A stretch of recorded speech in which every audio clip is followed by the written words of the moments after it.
Do one, we're pulling the weight here. Yeah, dude. I already forgot what I needed to say.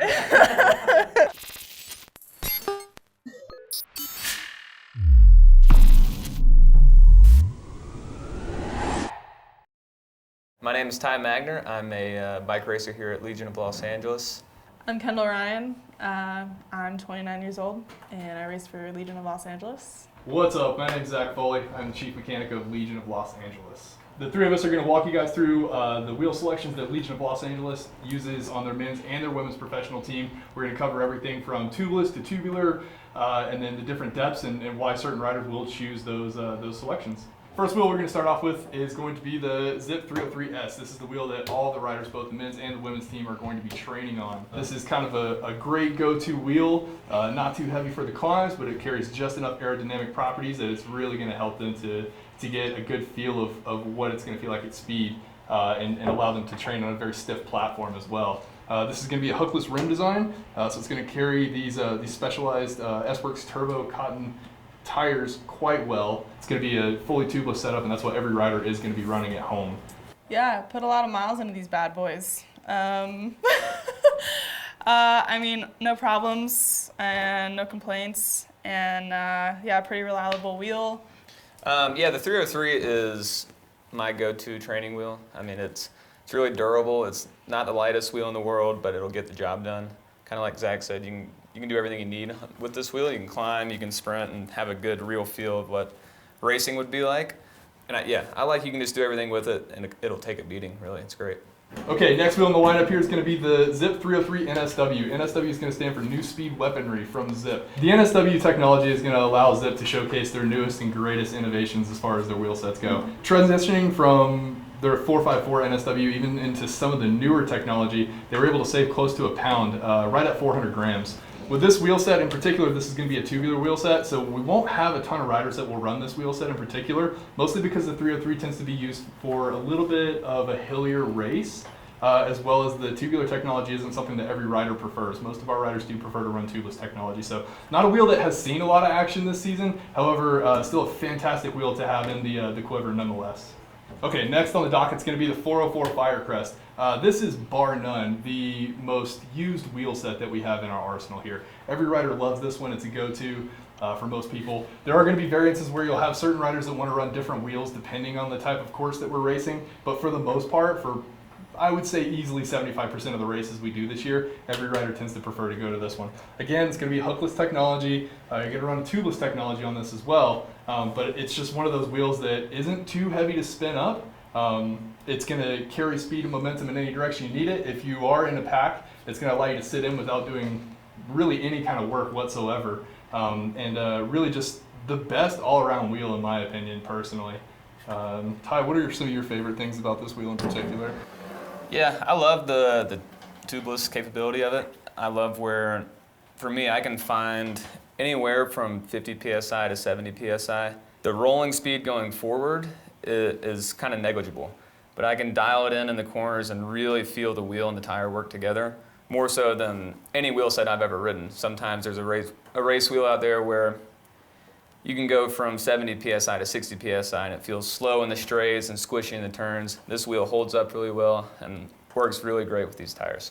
Yeah, I mean, I would say it's probably this more stiff wheels that I've ridden. I feel like it really just holds speed. I pay attention more to the sensation that I get from the wheels rather than all the specs that, all the nerdy things. But yeah, the sensations on this wheel is just a super fast, consistent wheel. Never had any issues, and I really like this wheel. Just a nice, steady, quick responding wheel. Yeah, we race mainly criteriums, but even I raced in Europe a little bit and did some mountain stages, and I would always pick a deep wheel set to race. The weight never bothered me. It's like, okay, yeah, maybe it's 500 grams heavier, but the rolling speed you gain throughout the entire race, to me, saves power, increases speed, obviously, and it's just a all-around nicer feeling wheel set than anything I've ever ridden. Okay, and last but certainly not least, what is arguably my favorite wheel is the Zipp 454 NSW here. To sum this up in just one quick summary, I would say that this wheel is chef's kiss, right? I think it comes down to the rider again and really what they prefer to do. But going back to the specs that I had given before, this is the wheel set where they were close to saving right at a pound of weight in between the wheel set. It's a significant amount of weight. One of the cool things about this wheel set, as well as the other Zipp wheel sets, when you're looking at the 454 and the 404, are going to be the dimple technology on it. Very similar to a golf ball and designed in correlation with such technology. It helps to maintain speed when you're in those breakaways, or even certain parts of the peloton when you're surfing around, having to move quickly and follow wheels. This allows you to maintain speed. So even though it is a little bit of a deeper wheel, it takes a split second more to spin up than a 303 would, for example. But you're going to maintain speed so much more effortlessly with this wheel. Personal fave. Won a lot of races on this wheel in particular this year. I really trust it, and the sensations I get, again, just super stable. I actually prefer this wheel in the wind versus the 404 Firecrest. Super fast, responsive, all around, great ride, and yeah, I love this set of wheels. It's great. Yeah, if you're crazy like Kendall and want to run 120 psi in a Criterium, Nah, I only ran 80. Okay. you can do that in these wheels.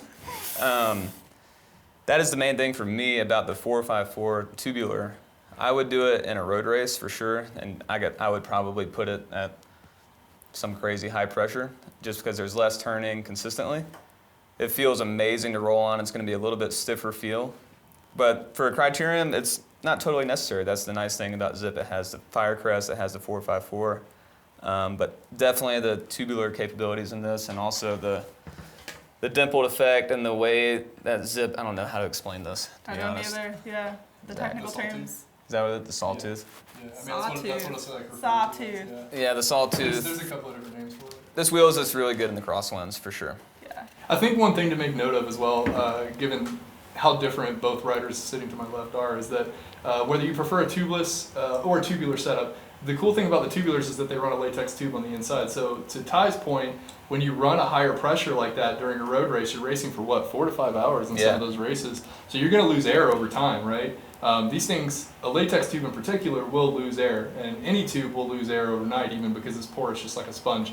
With the tubeless technology, you do tend to hold more air over time, so you'll actually lose, I think, roundabouts 10 psi in opposition to a tubular where you can lose 20, 30, 40 psi overnight, depending on weather conditions and altitude. Thanks for tuning in, guys. We really enjoyed showing you all the wheels that we're racing on our race bikes and home bikes. Be sure to tune in to Competitive Cyclist and Legion of Los Angeles for the remainder of the season. Thank you.